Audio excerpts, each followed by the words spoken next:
Hello and welcome to Bounding into Comics. My name is John Trent. I'm the founder and editor-in-chief at Bounding into Comics. I'm also a biological man, and I'm joined by my associate editor, Spencer Bakuli. Also a biological male. Let's all put that out there.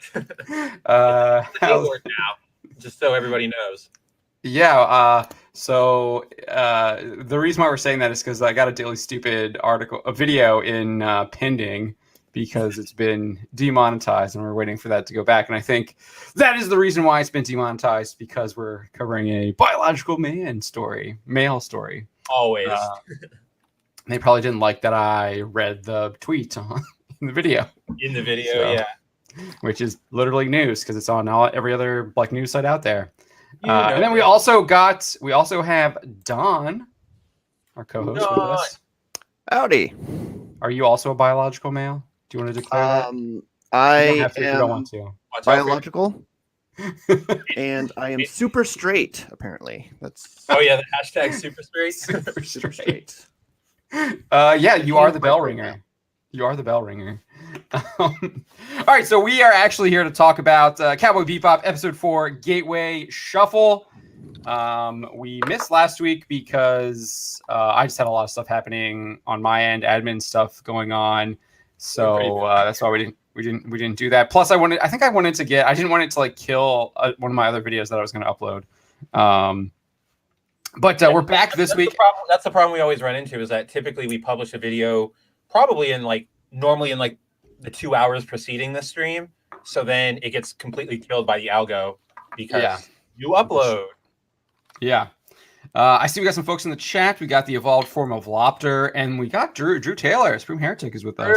Lopter. If Drew wants to get in on the stream, hop on in. You have the invite.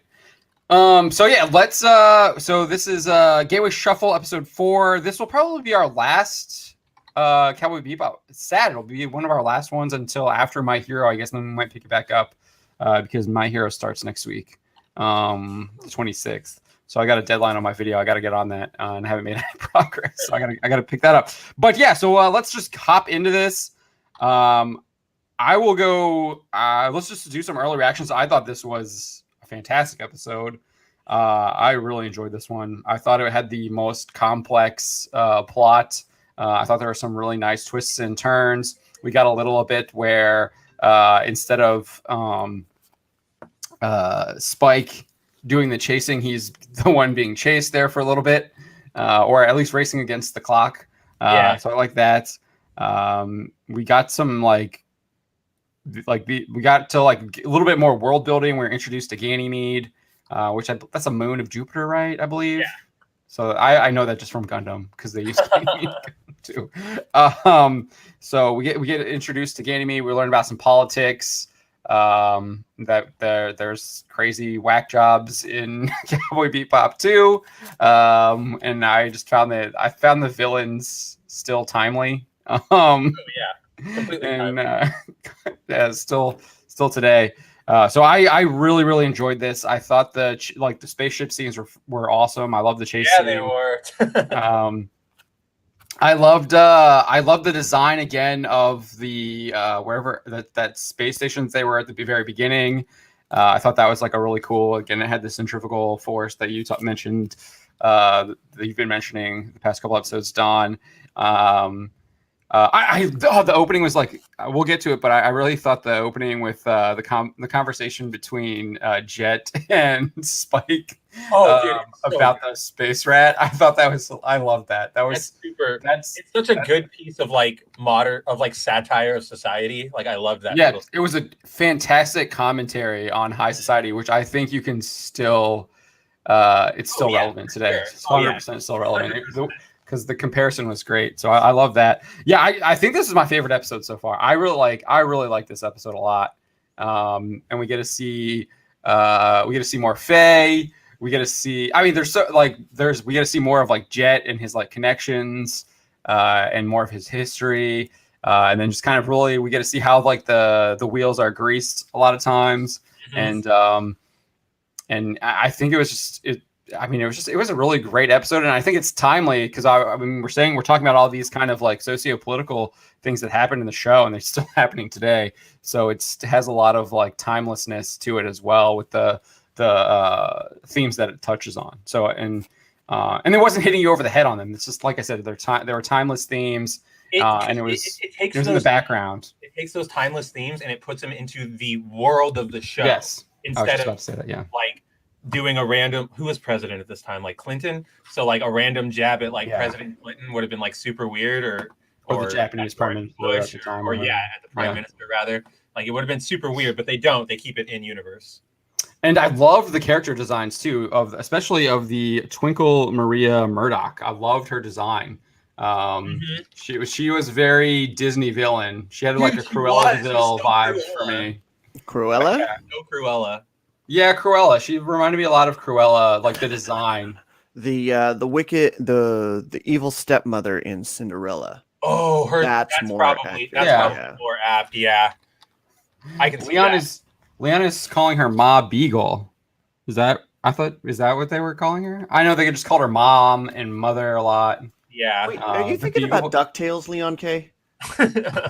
Well, they wore like the space. They had like space rats and like dolphin things on their heads. I don't know if they had beagles on their heads though. No, it was the weird sea rat, whatever. Yeah, well, there was one. Were they all sea rats? Because I thought they were a little bit different. Because one looked like a rat and then one looked like a dolphin. Yeah, they were all sea rats. That was the whole point. So they were trying to save that animal. It's like on their you guys might remember more because the last time I saw this was like last week. Yeah, right. Yeah, sorry. I skipped through it again right before this. Oh, okay. Leon is saying it's a DuckTales reference. Yeah, it is DuckTales. DuckTales. I know my. All right. So yeah, I love this episode. I highly recommend it. What did you think, Spencer? Dude, I loved this episode. From that very first conversation with Spike and Jet at the restaurant, like we just talked about, great piece of little social commentary. Everything was kind of tight. You got these really interesting elements that they didn't focus on. Yeah. Like the whole virus and the transformation. Yeah. It's cool it's world building to see it like touched upon, but they don't focus on it. And I love that it's just like this thing that's in the universe. And then of course we got there's the mystery too of what we didn't know what it was. I didn't really realize what was in the box. Like there was like hints of it. They would give us the camera look of those like monkeys going crazy in those stages. I like that too, yeah. So we didn't know what it was. Like I had no idea. Maybe it's me being like totally oblivious, but like I didn't make that connection until like they actually like told me that. Well, yeah. Well, I remember there is that shot where they talk about the virus, and then it does a sweeping pan of the monkeys and the tubes beating on the walls. Right. How is monkeys bell? Monkeys beating in the tube? Come on. Okay. Yeah. Okay. I still didn't make that connection. I still didn't make that. I just figured that they were like experimenting on them or something. That's what I was about to say before I got belled. Was when I saw that I was like, is this something or is it just random animal experimentation? Because I know they're eco warriors. Who knows? And then I was like, oh, whoa, that's crazy. And then you see the guy at the very end get thrown into the pod himself. Yeah, Harrison. I was like, dude, that's awful, but awesome. So I love this entire episode. And then, of course, we'll get to it, but the spaceship scene. It was so good. Yeah, it was really good because you had like deception, you had twists. Like the government. Yeah, there was lots of twists and it was great. So Don, what did you think? Great spaceship fights, and I knew Spencer was gonna like this episode. I like the tension that was built with the mother and Spike. Especially when Spike was just like messing around with whatever that thing was. When he was the egg timer. It. Yeah. And then he finally pulled the pistol out and started to shot it. She's like, oh no! And that bit of deception at the end by Spike, like it was kind of like indicating he kind of knew that there was more to it than what he was led to believe. I think we've kind of already gotten that from Spike, but it reinforces that he puts on like a carefree attitude, but he's not really carefree. He knows what he's doing. They're able to track all these guys down, and maybe they don't get paid all the time, but they usually get the bad guy. Bad guy's usually stopped. Yeah. It totally reminded me of the scene that Don pointed out where he throws the chip from like an episode or two ago, and like Last episode. Was the last episode? Yeah, like Spike is just he knows what he's doing. Yeah, he's I mean they in the beginning I think they show that he's like one of the best bounty hunters in the galaxy, and and he proves it every episode, unlike Din Djarin, who doesn't. Jin, who does becomes a noob. Who becomes a noob every other episode? Because Drew.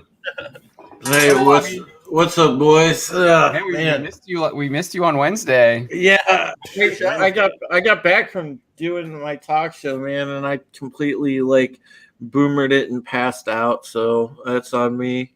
Yeah, I know how that is. But yeah, you know, it's like I knew I missed Wednesday, so I missed my guys. I had to come in and kick it a little bit.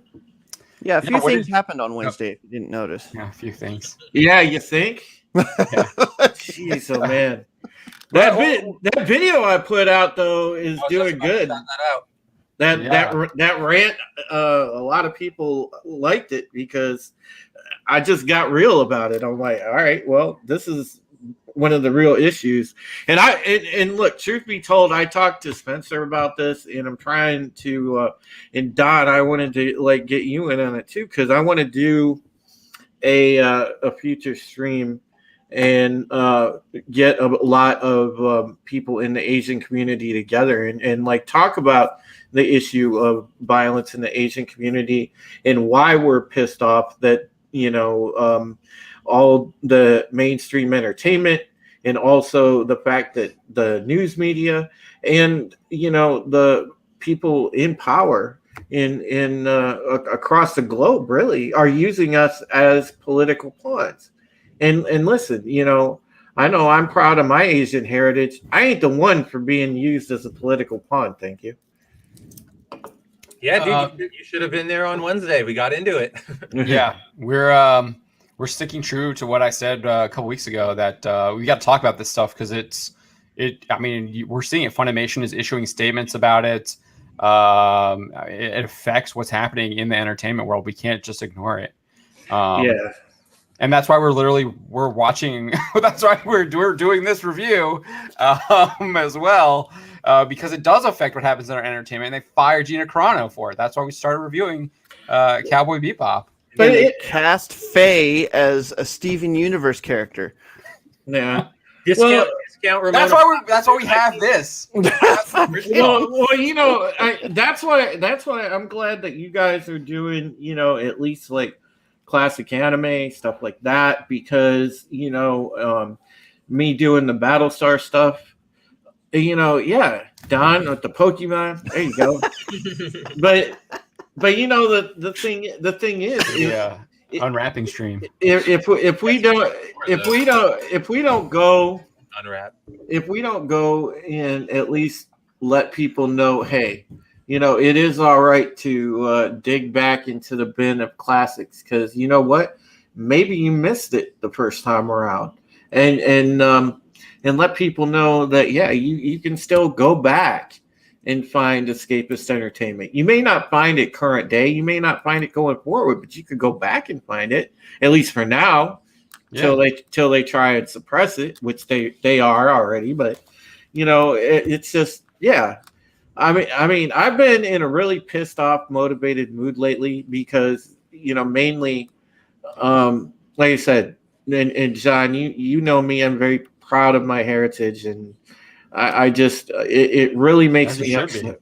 It really makes me upset that they're trying to use us as a virtue signaling crutch, because, you know, we're proud people, we're intelligent people. We don't like being used in that manner, you know. And there's some of our brothers and sisters that, you know, they fall in line with the narrative, and it's disappointing. But for the most part, I know most Asian people that I know aren't standing for it. They're not very happy about it.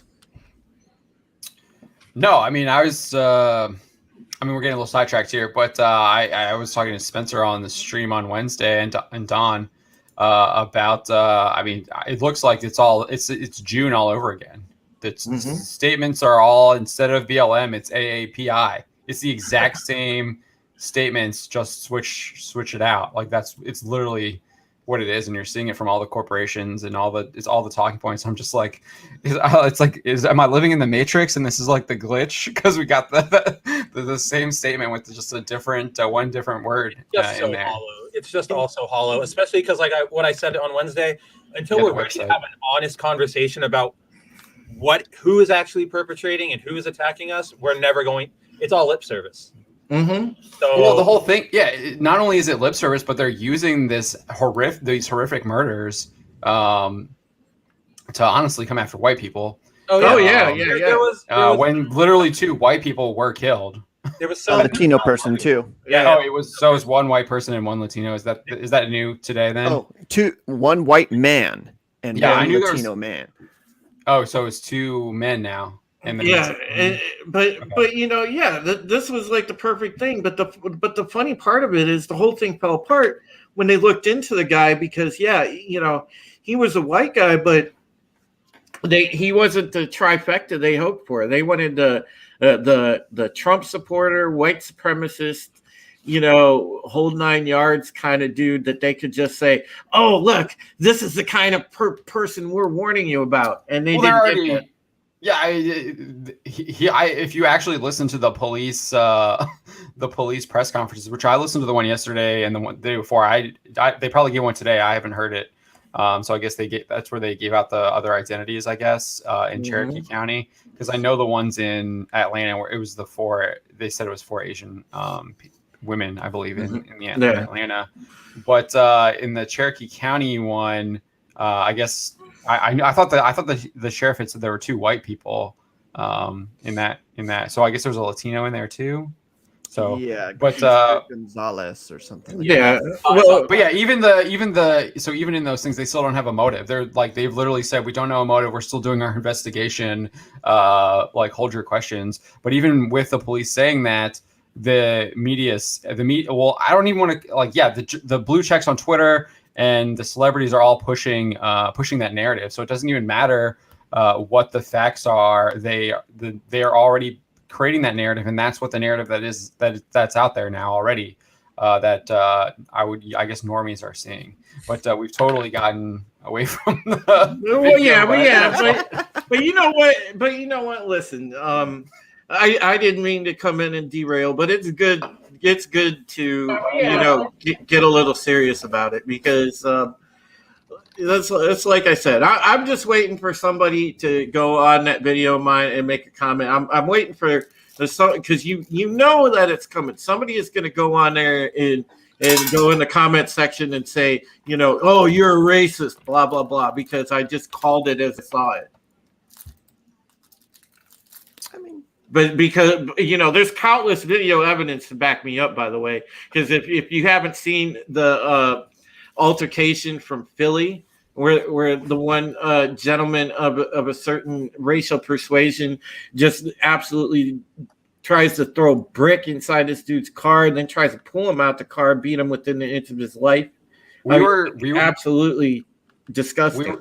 We were looking at a video from August 2020. The woman trying to go into the tea store and say that they're appropriating her culture. It's literally the Dragon Ball house. It's literally the Kame house on their logo. She's like, "You're what?" It's also get over yourself. I hate it. Spencer, you how long has bubble tea been around? Come on, you know this. Oh no, I absolutely know it.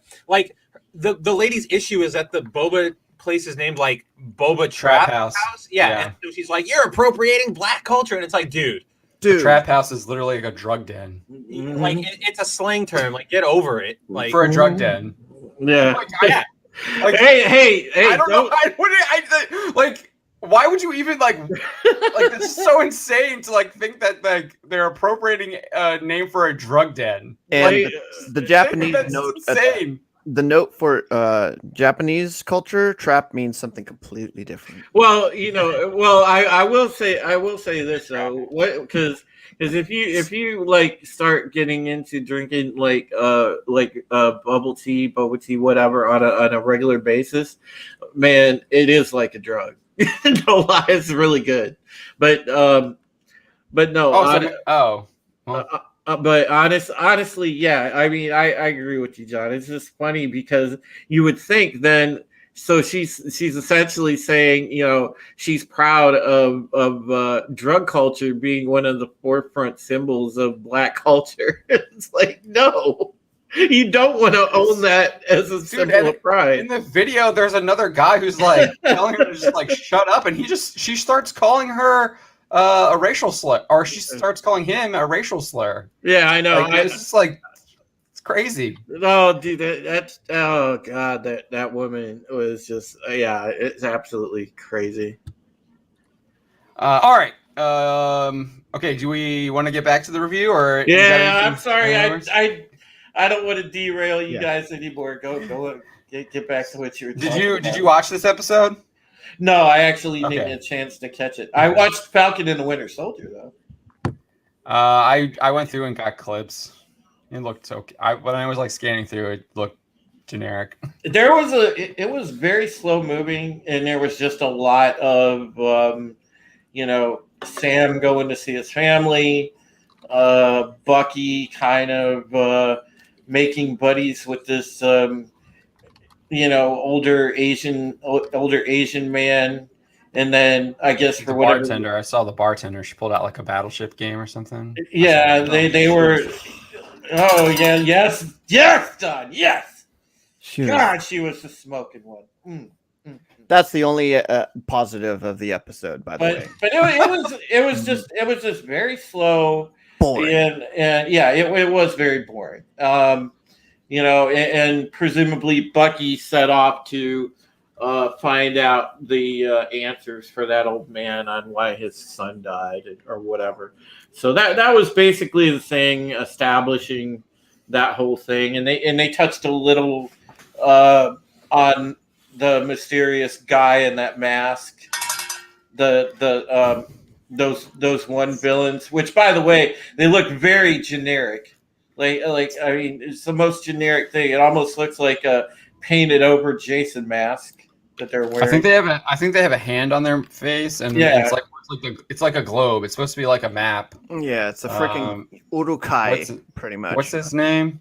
No, they're actually Captain America villain. I mean, with the hand print over the face. Yeah. Thing. No, I know what you're saying, but it's actually it's a map. What is it? Yeah, Flag Smash. It's Flag Smasher's symbol. Yeah. Well, I would have. It's a map. I would have rather had the hand, the rest of the hand or something, or the Ninja Clan come in there instead. It would have been Daredevil villains. Yeah, can you imagine if they did that? Man, in what's happening now? Oh damn! Yeah, damn. All right, so let's get back to Cowboy Bebop. I actually really like the opening scene, which was just Faye in her ship.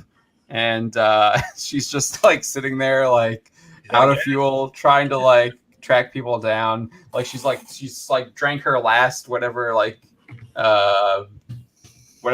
drink, whatever last rations drink, yeah. And she's trying to get people to help her, and like people are just like no, like no one is helping her.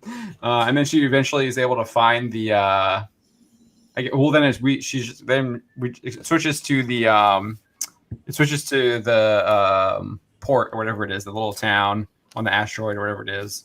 Mm-hmm. And I love this scene. This scene was great because you get they're scouting out this other bounty, I guess, and I really like this part because it shows like we got a tease of this in the last episode where like they could do the surgical facial reconstruction stuff. Oh, yeah. And so like what was that guy's name? Yeah.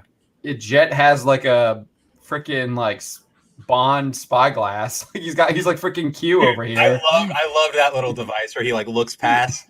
Yeah, I tell you, man, there's a lot of Bond influence. I feel like there's a ton of Bond influence in this, and he's like, you can see that he's got like he's got surgery and he's like a totally different person.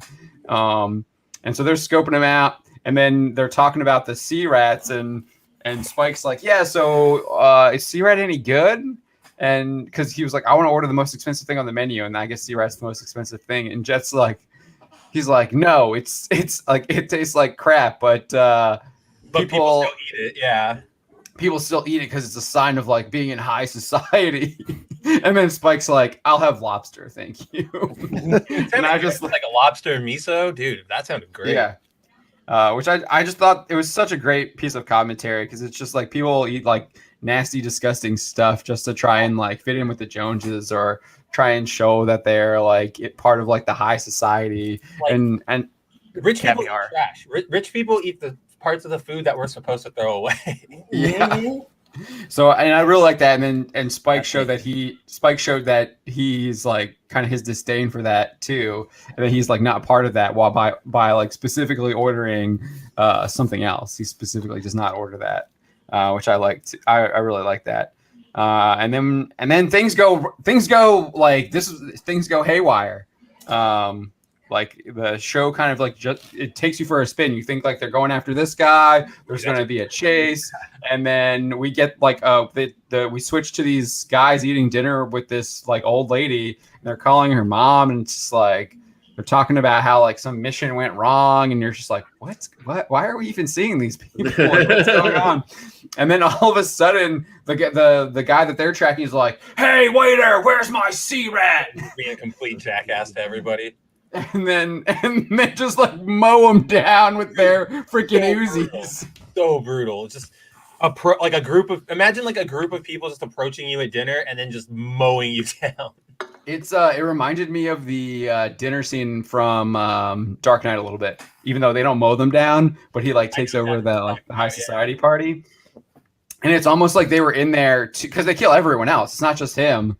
Like I think like it looks like Spike and Jet are like the only ones who survive, and because they're there specifically to like mow those people down because they're trying to save the sea rats or whatever. We later find out, and they're called the Space Warriors.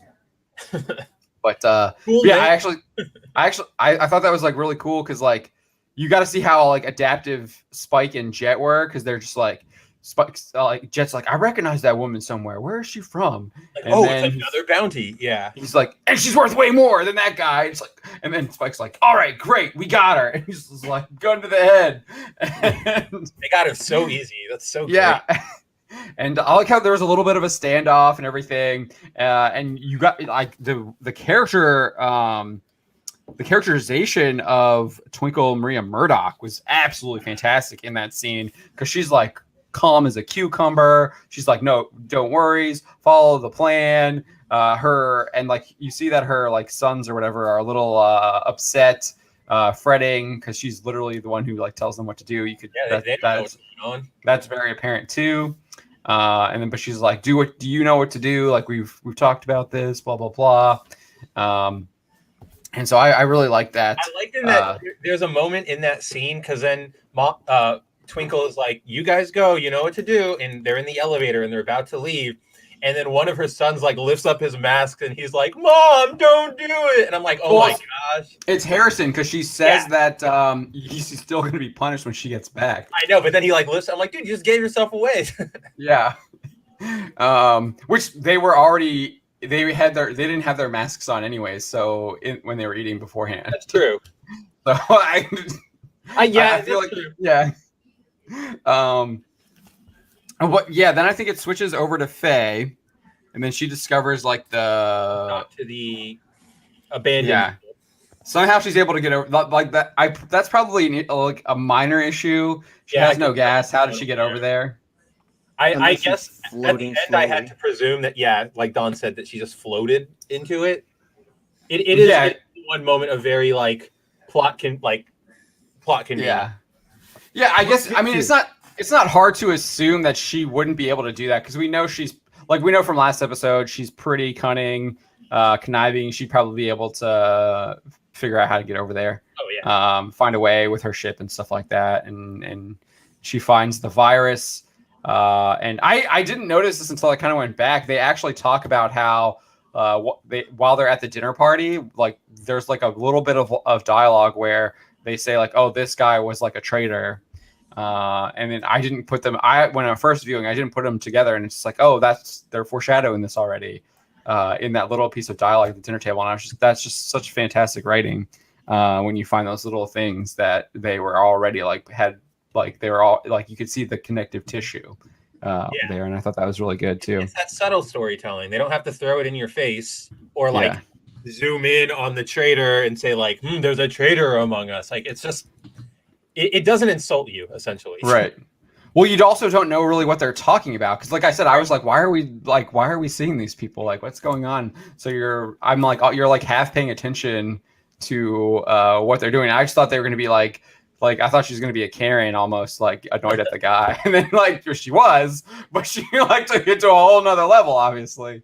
But yeah, so then we switch to Faye finds it's an ISSP. Person tells her not to open the case. Obviously, she's not going to do that. We know that. I love that. I thought that was I found that scene so cute too. Cause she's just like sitting up with her like legs kind of spread, like opening the case. Like, oh, I didn't really. She almost breaks the fourth wall. It opened by itself. What do I do? Yeah, and she's almost like talking to us. Like she's. So I kind of like that. And so that was a little fun like humor break scene after the like massacre that we got, and I thought that was really well done too. You take us from this like horrible like crazy fight scene to a little like brief levity with that. So I thought that was that. I mean, I don't really. I think the only thing that I found a flaw in it was how she got to the ship. How she got there. I even had to like rewind a bunch of times because I was like, "Am I missing something?" And it's just not there. Right.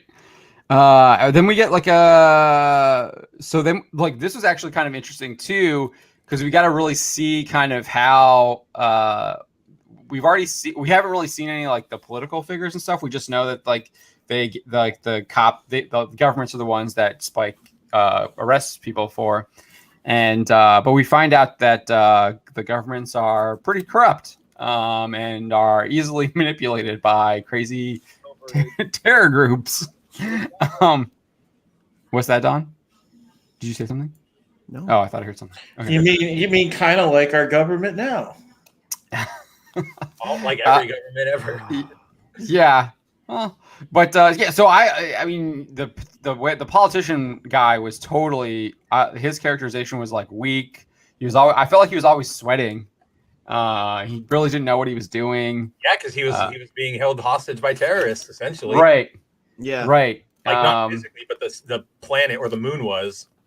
Yeah, which so to me that also doesn't make a lot of sense because they had a plan to stop them anyways, and at the end, so I guess that what they did at the end, we'll get to it, but you're not supposed to do that. That's like it's like blowing the tunnels. Oh, so you can't go. So are like they done now? Yeah, That didn't make sense to me, but now that you explain it, I'm like, okay. I did not realize that. I thought you could just reopen them or whatever. No, okay. You can, but it's going to take you time to rebuild everything and the infrastructure and stuff. Okay. So it's literally like destroying a bridge in World War II or whatever. Or like the trenches in World War I. Yeah. Okay. Like blowing the tunnels and it collapses on them. It's exactly what it was. Yeah. Okay, I didn't realize that. So maybe that's me. That's on me. Yeah, I didn't catch that. But so yeah, we get to see the politician getting worked over by the space warriors.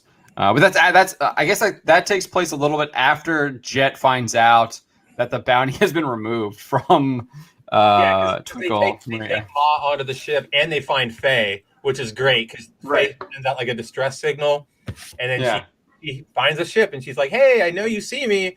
Come pick me up and I'll help you out. It'd be awesome." And then she sees it come into view and she's like, "Oh, come on." And then the next back. The next scene she's in the ship. Yeah, she's handcuffed in the ship and there's a pile of clothes that Spike's digging through, and then he's like, I like that too because he's just like.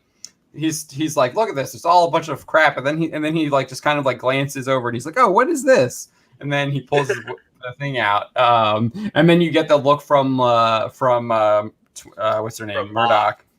From Ma Murdoch. And she's just like, oh no! Like, oh my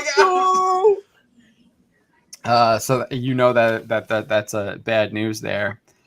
So I like that. I like the animation on her face, and I thought that was, and just the way he found it. I kind of liked it. It really flowed well. So then we get to see the Space Warriors extort the politician. So we understand why she's been removed. And then Jet. You also get that awesome moment when Jet finds out that it's been removed, and he calls his buddy police. I was gonna get to that. The police officer's totally just like looking at porn. He was like nude photos posted all over it. I downvote that porn that he was looking at. It's not specific enough, not detailed enough. Not missing nipples, missing eyeballs. 5 out of 10. 5 out of 10. Yeah. I mean, they weren't trying to show all that. But he blackmails the police officer, which I thought was great too. So that you get a little bit, because we found out last episode that he is former ISSP, I think, right? Yeah. So he has special division or something. Yeah, so I saw that too. Kogi Pan is saying, just stop by to say anime was a mistake. Have a great weekend. I'm gonna find you, Kogi. I'll see you on Wednesday, buddy. Yeah, it's good seeing you, Kogi. If you're still here. Yeah, take care, Kogi Pan. Getting away from the degeneracy. So so I like that. I like that too. And then Don, you say you're going to Japan. Awesome. Where in Japan? Soon is relative. Oh, okay. Yeah.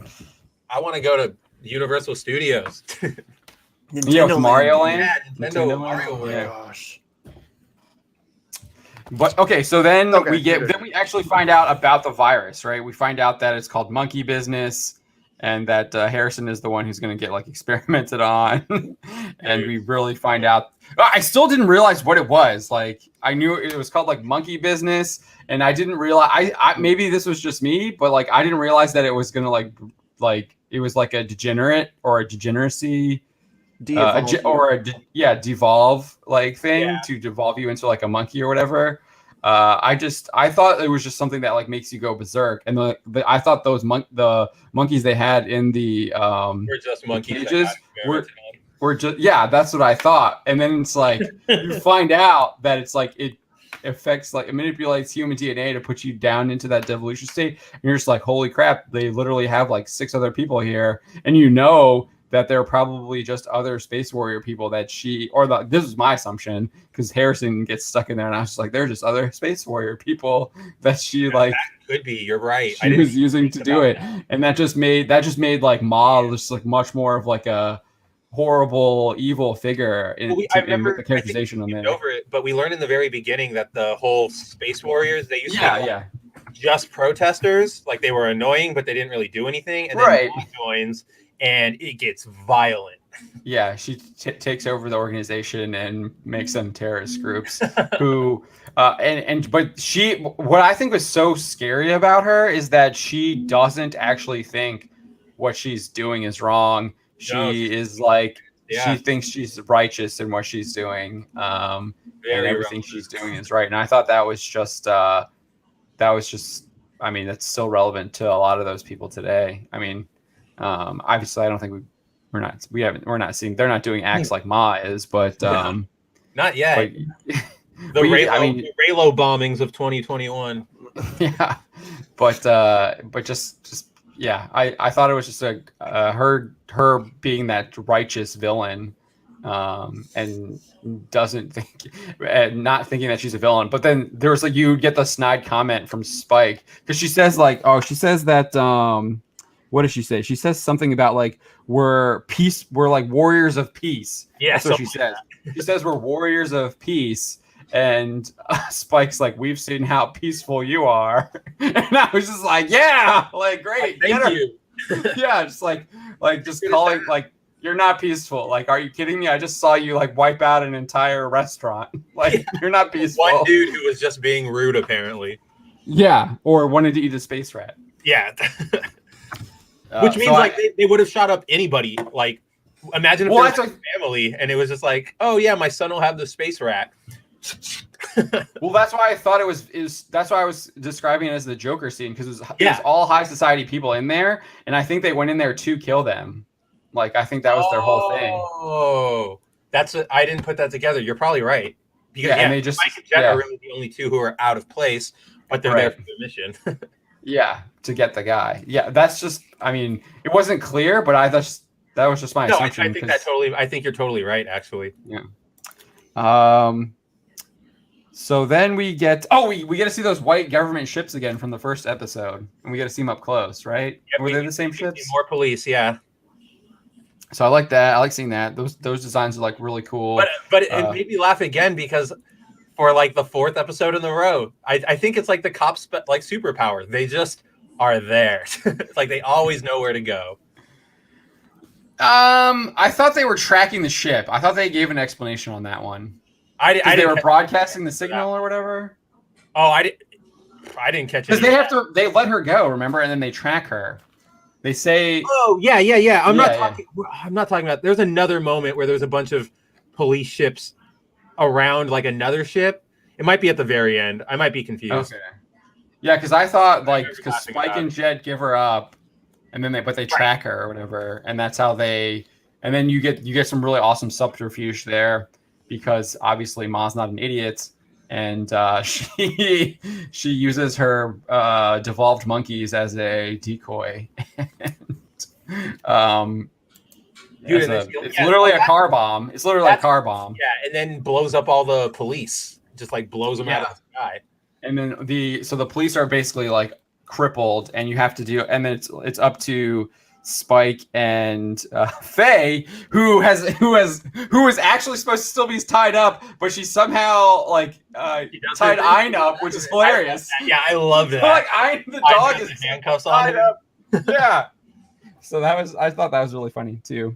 And then, but which is great because that serves the story too. And we'd already seen her escape from them before, so we obviously when they're not watching her, she's gonna escape. You just kind of assume that.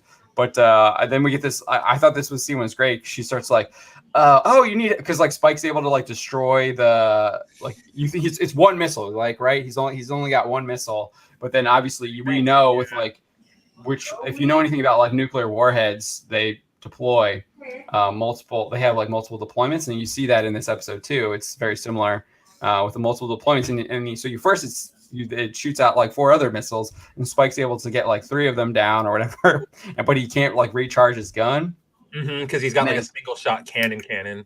Right. So I thought that was so great because you he's gonna get it, like Spike will get it, and then they added that like next level of like threat or whatever, like he's risk, threat, whatever you want to call it. Yeah, he has like another challenge that he has to like overcome that what was unexpected that he wouldn't go. So like it's almost like when you're real like even in like a real battle or whatever, something unexpected happens and you have to be able to adapt to it. And that their adaptation, how they adapt is Faye negotiating for 60% of the cut.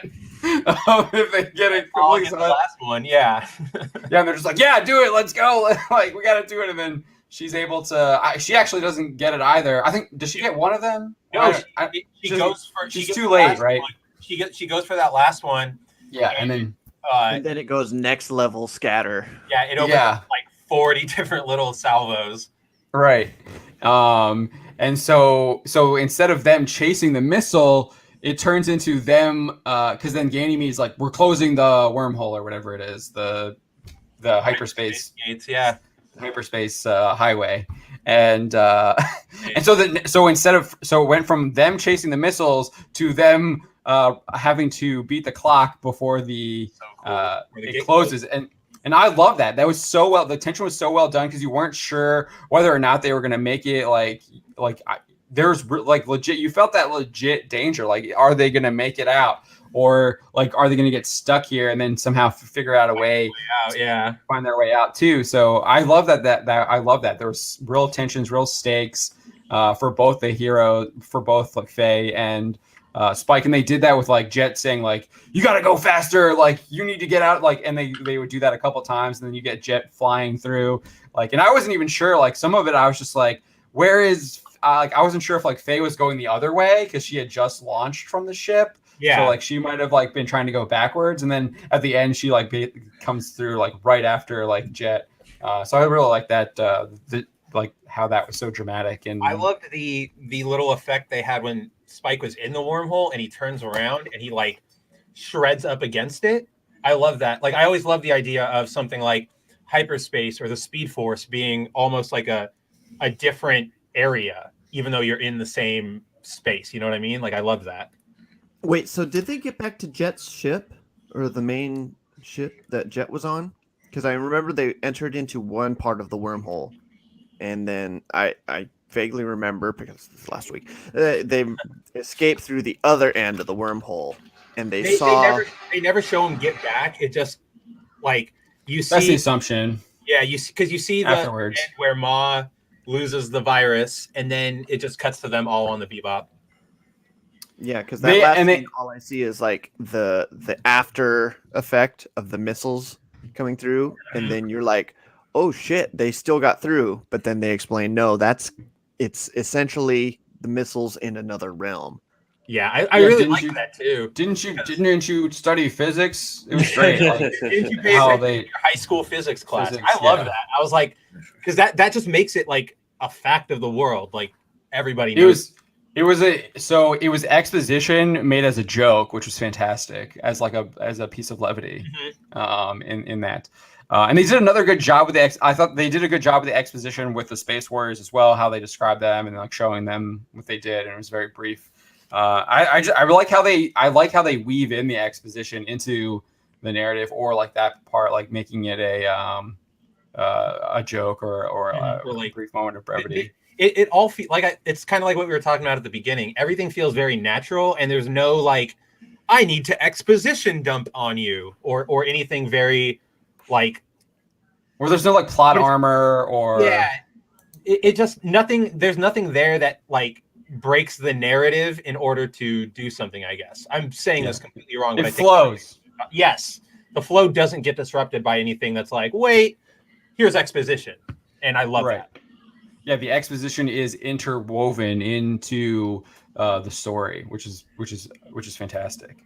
And then you get we talked about Harrison, where he's actually like they show him being transformed or devolving into the monkey, and that was another like that was like a little bit of humor, but also like horror too. They like you're laughing at him because he's like in this he's going into this manic state, but then you're also at the same time. You're terrified because you're just like, holy crap, this woman is insane.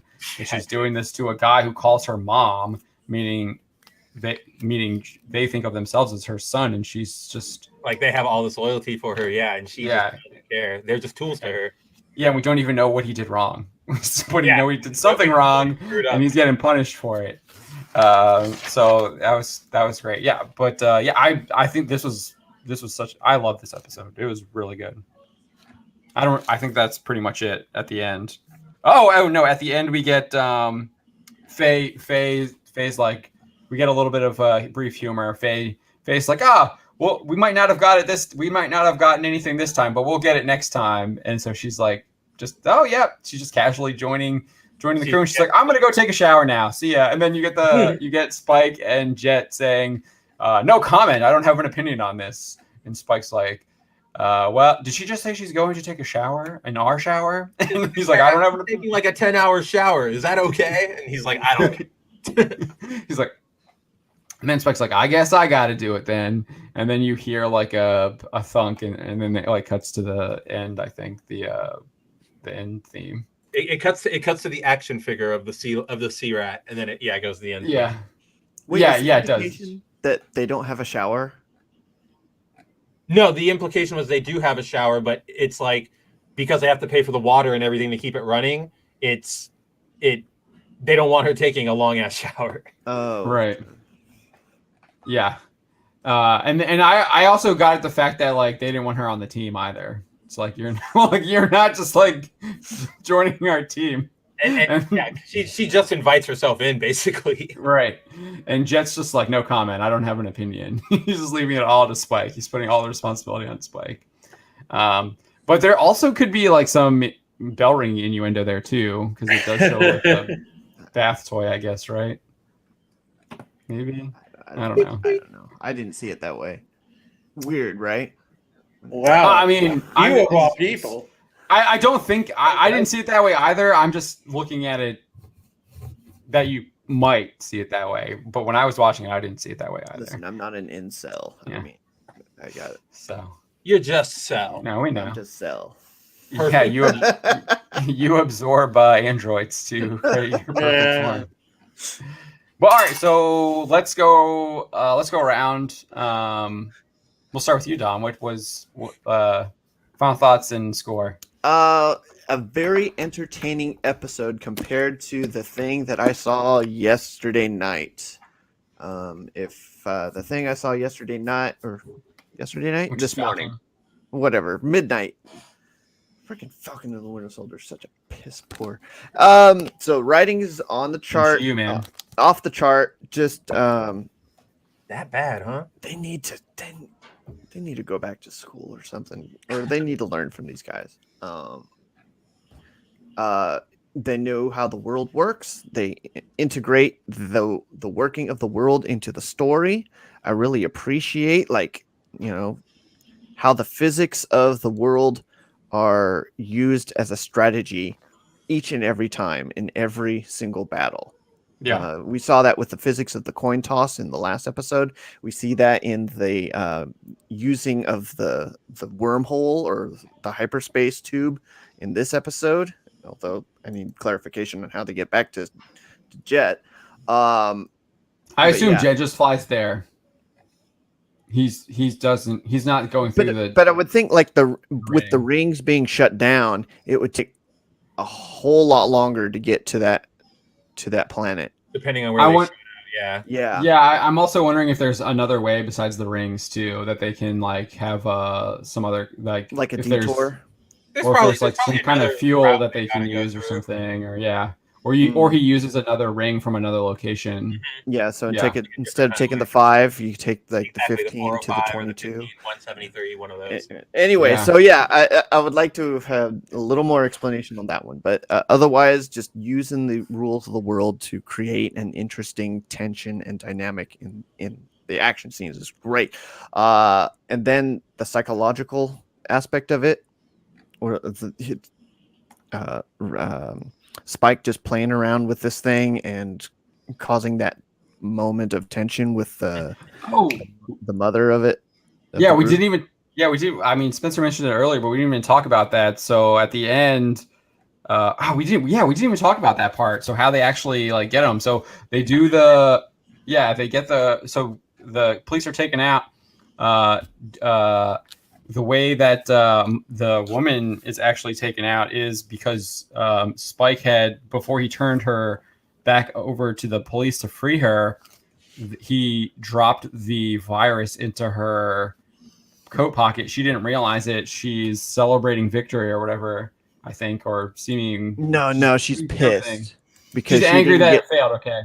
Yeah, because she's stuck in the tube. And they're locked in hyperspace, yeah. Oh, right. So they're stuck in the tube. And then she throws her arms or whatever, and it comes out. And no, somebody, I think they hit the brakes because they're like, "Mom, you can't go anywhere." And so the dude hits the brakes before jamming into the gate. And right. Okay. She lurches forward, and then it flies out of her pocket. Out. Okay. Yeah. And then you just assume that they turn into the monkeys. Yes. And you get that really awesome shot of Twinkle just insane, she knows there's nothing out, her hair's all frizzled, her eyes are going in 2 different directions. It's kind of interesting that the way that they're defeated is what they were fighting for in the first place, for nature, and they are defeated by devolving into a base form of nature. Poetry. Yeah, so even that's just great. Yeah, so I just wanted to touch on that again. So yeah, sorry. Anything else, Tom? That's it. Okay. 8.5. 8.5? 9. Shit. Which one? What is it? Sure, 9. Why not? 9. 9. 8.7 when you start threading the needle. I see a lot of people giving Falcon and Winter Soldier a 9 right now. So know what? It's 9. With WandaVision, everybody was stoked on the first episode of WandaVision too, and look what happened. It's all dopamine hits right afterwards. Exactly. It's just like what Jeremy talked about with Last Jedi. Last Jedi. Yeah. Yeah. Look at the Rise of Skywalker. It has like really high Rotten Tomato score for audience, like 87%. But if you look at the DVD sales, it's like way down from Last Jedi and Force Awakens, meaning people didn't even buy it. So, I mean, I think that's right there because they gave like a really high score after the dopamine hit, but then when it came down to it, they realized they knew that it was a bad movie, so they didn't go out and buy it. All right, Spencer. Yeah, nobody wanted to return view that crap. Yeah. The only time I do is so I can get screenshots. I was actually looking through my movie library the other day because I was looking for things there were some things we needed screens for, and I went through my Star Wars movies, and it's 1, 2, 3, 4, 5, 6, 7, Rogue One. Like I don't even have the other ones. I don't even think I have Force Awakens. I have to check. I know I have Rogue One because I do like Rogue One. Yeah. I think I got Force Awakens as a gift, which is fine. It's a fine movie. It's just it's kind of like what were we talking about the other day? Where like we know it's so bad that like it just ruins everything. Like I can't watch it. Yeah, I don't remember what we were talking about. Force Awakens. Yeah. That's all. I was just touching on that. That the Force Awakens is so bad that it ruins everything, or the Last Jedi is so bad that it ruins. Last Jedi and Rise of Skywalker is so bad. Oh, right. Even though I know Force Awakens is a fine movie, it's like, man, it's so hard to watch it because I know what's going. Like, it's just going to be so bad. Yeah, like, it's bad.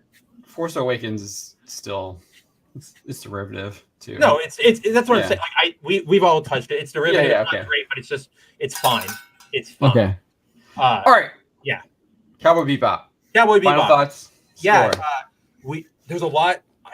I'm pretty sure everybody's already said most of what I would want to say. Don hit it on the head with the physics of the world being used all the time. I love that. We talked earlier, like John mentioned earlier, the subtle storytelling that you get, like in the very beginning, and I think it's just all fantastic. And you guys know me. That ship battle at the end was basically done deal. I'm so glad we got like a lot of it too, instead of just like a mini dash. Like there were so many layers to it too. Yeah, there was so much going on. Yeah, because you get the subterfuge in the you get the subterfuge in the beginning. You get the with the deception for them to avoid the police. They get the one up, and then it looks like the villains are on top. They got them. Like the police are done. Spike, and then it's like, oh, Spike's gonna do it. He's doing the Luke Skywalker run. He's gonna get it. And then it's like, oh no, the missile just turned into 4, and you're just like, oh, what is he gonna do now? And like his weapon has to recharge and all this stuff. And then it's like, oh, Faye's here. We got Faye. And then you're like, okay, Faye can get it done. No. And then you're just, and then they hit you again, and you're just like, how are they gonna do it now? And then they have to pull out the biggest gun. Yeah. So I really liked how there was so many levels there, and there were so many like. They took it to the next level every time, and you weren't expecting that. Yeah. And I like that a lot. Well, like, and especially what Don was saying with the physics being in play, that made some of the best moments here. Like when Spike turns around and he like scrapes against the hyperspace wall, and then when he fires his cannon, it's not just like a shot; it's a beam. So he like sweeps for a second to take out the 2 missiles, and then misses. And I just thought that was like it's the little details, that make this that show that it was made with care. And it's just fantastic. So I'm gonna drop a 9, just like Don did. All right, yeah, I'm a 9 too. I love this episode. I might even give it a 9.5 because it was really, really good. No half points because Ein was locked up. Free my man. The only thing that I guess I had a problem with was how Faye got to the ship, and then I guess you could say how Jet got there. But I feel like I can suspend my disbelief on that for a little bit. And I know enough about the characters that they would find a way to do that. So, but yeah, for me, I really like the characterization of the villains. I liked how they were actually villainous. Like the first thing you do is they're murdering a number of people, but they're also super confident and they are righteous. So I really liked how they were portrayed. I thought that was really good, but I also liked how, yes, they were portrayed that way, but then Spike also like makes it clear that they can portray themselves as righteous, but he's like, you're still like horrible people, even though you might not have a bounty on your head. Like we know you're bad people. So I like that too. Although they are working with Faye because she has a pretty large bounty too, right? Still. So we'll see how that works out. But yeah, and then obviously the action sequence was really awesome. We didn't get any like melee combat, but we got the freaking space fight was I think really, that really good. more than makes up for it. Yeah, it was really good. And then I liked how there was like these brief moments of levity woven in. And then it was like levity, like I was talking about the Harrison thing. That was like levity with horror on top of it. So you're laughing, but you're also like, why am I laughing? This is horrifying. What's happening to this guy? But like the way he was like animated and drawn, and you see the real fear on his face. And that again added to the characterization to me for Murdoch and how just like absolutely horrifyingly evil she was.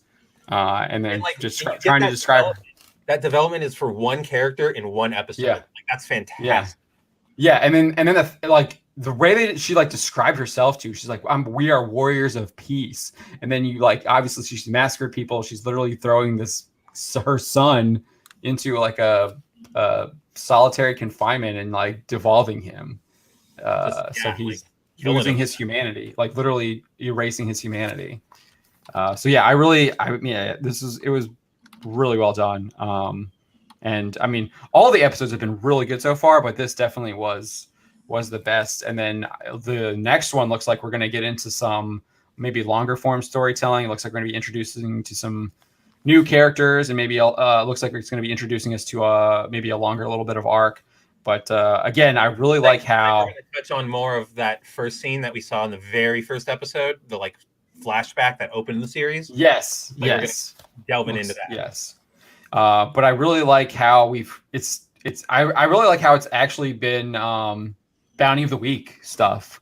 Really nice, which is what the Mandalorian should have been, I think. And the Cowboy Bebop proves you can write those stories and you can do them in 30 minutes like the Mandalorian is, and have them actually be like excellent stories, because this was an excellent story. All right. And now it's time for the Falcon and the Winter Soldier show with Drew and Don. Yeah, are you guys gonna do that on one of your channels? No, hell no. Is it that bad? It's not worth it. It's just God. You know, like I said, this first episode, I found it like super boring.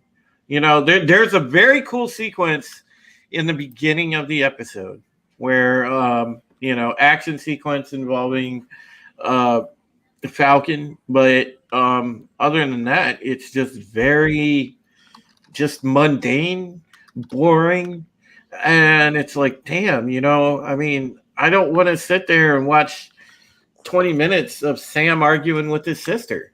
I mean, it's stupid. To that first point, though, for that first fight with flight, whatever. Flight. That was from the trailer. The coolest thing from the trailer where he's flying through the canyon. Yeah, so that's was probably, oh wow, that's episode 1. Dang. yeah. So maybe 2 or 3 minutes of that is really cool, but it just drags on. It does. Yeah. It is very samey. It is very safe. You don't feel any of the like risk or consequence or any kind of sense of urgency for the character. And then it's just like, yeah, you don't have the so just to kind of do a compare contrast, you have that risk in Cowboy Bebop, because not only are we seeing that we get the back with Jet saying oh, you better get it, but it's also showing the politician freaking out oh my god, they're gonna get us, we got a 4-minute countdown till impact. Yeah, you have all of those different things showing you that there's huge risk if they don't actually do this. Yeah, there's not a lot of risk in Marvel properties nowadays. Yeah, there's not. And listen, the four of us, we all know what this is going to boil down to, and this is pretty much nothing more than sticking Sam and Bucky together and saying, okay, we want you to try and mimic a buddy cop show, and God, the buddy cop formula has been done to death. And if you don't have the wide open palette like you did like back in the mid 80s or the mid 90s, if you Rush if you Hour. Yeah, Rush Hour. if you're not Lethal allowed Weapon. Yes, if you're not allowed that leadway, which obviously in our culture right now we're not, well, that formula isn't going to work. It's just going to be crap, and people know that already. And out of all the shows, I really kind of wanted to like this one, and it's starting out very disappointing, and we know where it's going because ultimately it's going to be anticlimactic. I mean, we know that they're going to be together, and when they get that woman involved, I mean, I'm sure, as we know how Disney Marvel is, I mean, she's going to be a big stealer of time from Bucky and Sam. So, and we don't care about the broad at all. I want to see Bucky and Sam, but it's just. It's not good. I don't think this show. I don't think this show is going to be good from any estimation. To be honest, it'll be mediocre, and it'll have some good moments, but it's going to be probably the same thing as WandaVision. It's just going to fall short. Same formula. Mm-hmm. I already told Don it's going to end with Bucky looking at the camera and going, "Boner, Marvel." All right. Thank you. Any last words? No. What do we got? What do we all got going on? Anybody got anything going on their channels? Not I, said I. Spencer's he's got a Neo. I think you're working on that Neo 2 review. I've got a Neo 2 review, a Superman and Lois review, and then my anime video is still doing a lot of work on that tonight. As soon as we get off the stream, I'll be writing a bunch of articles for Bounding. So as always, we're dropping stuff every day. Come check us out. We couldn't do this without you guys. So thank you and have a great weekend. I do say still at some point in the week, we need to do a Daily Stupid panel, the four of us, and just like go ham like we're sitting in the TMZ room. But at least our room is more fun than the TMZ room. Yeah, we can do that. So you mean like have like the Daily Stupid already written and then go through it? Yeah, just find it as we have them. Yeah. Do a Daily Stupid. So like instead of having an upload video, it would be a stream, and we just we have like our 4 stories, and we just go through and talk about how dumb they are. Exactly. Like a weekly recap of. Yeah, everything. I can do that. We can do the weekly stupid. Yeah, there you go. Recap. I'm trying to think when we would do that. The stupidest. Well, stupid. It would have to be like a Tuesday. I feel like, or a Monday. Like it would have to be like a weekend recap. So like Monday might work for that, I think. Because Thursday you have your Pegasus Actual, and then Comics Division on Thursday as well. No, Friday we got this. You guys will be gonna do an academia. Yeah. So I mean, yeah, it's a good idea because listen, one of the best things to ever that was a brilliant idea to come up with the Daily Stupid. So we may as well just capitalize on it because it's awesome. People like it. Yeah, so we can do it Monday. We'll try it Monday, and we'll do a live stream on Monday about it, and so we can do what happened on Saturday. Well, yes. So Spencer will do his Sunday, I guess, and then Monday we can do a live stream as well. So So and we'll just have to find. So on a Monday live stream, we can talk about like my Sunday and then the ones that you wrote the week before. Yeah, we can do that too. But I'm sure there'll be more. I mean, dude, there's so many more that you could do every day. So we're just every like 20 minutes. Just some of the funny stuff.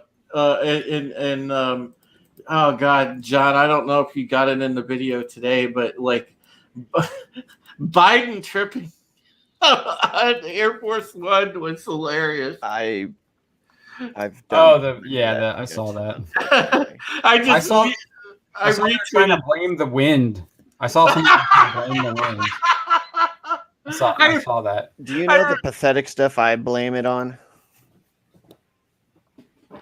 Stairs? Tell me. I'm just like, I was too focused on something else. I retweeted the there's a meme out there going around right now, and it shows a picture of him like sitting, like it has like one of those like stair climbing chairs, and it says Stair Force One, and it has him sit there and he's just waving. I'm surprised. Thing ever. I'm waiting for I should need that. You just told me that, and I'm thinking like someone's gonna do like a Mortal Kombat spoof, and it's like Stairs versus Joe Biden. And That's brilliant. like when he's on the ground the second time and he's about to like get up, they're gonna put him in the dizzy state, and it's like finish him, and then he falls down the third time or whatever it is. Yeah, someone doing that. Period Chan on that. Oh god, yeah, that would be great. This is all right. So yeah, we'll do that on Monday. I think we'll do that on Monday, and then so yeah, I'm gonna be pretty busy on Saturday. I got a lot of errands to run. Are you going on with Father Christopher? No, that's first Saturday of the month, so that'll be. I don't know if I'm gonna be able to do that because I'm gonna be traveling in April, in the beginning of April. I might be back. Actually, I might be back in the beginning of April because it's that the first weekend is Easter Sunday too. Yeah. So we'll see how that goes. But probably not. We'll see. But probably not. All right. Thank you all. Have a great weekend. We will see you on Monday. We might do something tomorrow. We'll see. Depending on if I get stuff done. But we'll see. We might do something tomorrow. We'll see you guys. We'll see you guys soon. Thanks everybody for tuning in. Make sure to catch Bounding Live this coming week on Wednesday, and also look for. No, we're reading it for this Wednesday. We're in for Roof Korean's sake. We're naming it the Black Pill Stream.